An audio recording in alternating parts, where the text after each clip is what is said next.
Hey, this is a quick video to show you how to get into Campus and enter information in team communication when you've been working with a student online or if you've been contacting parents. If you go to the district website and to staff resources, under administrative resources you'll see Campus login. You log in with your same username and password as you do for other district platforms.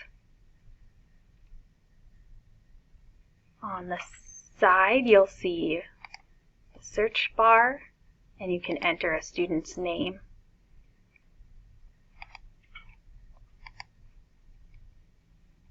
And it'll pull up their summary.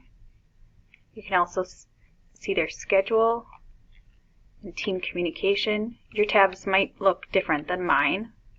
You probably have fewer of them.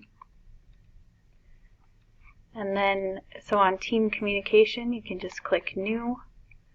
And if you were working with the student via Zoom or Google Meet,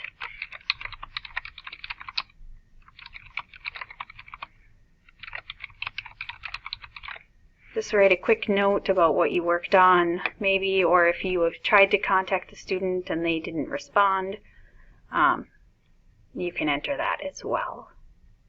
It doesn't need to be a long description. And be sure to hit Save, and it'll show up in their log so that everybody knows how much contact has been made. If you happen to call a parent to check in, you can enter phone and give a brief description of that as well.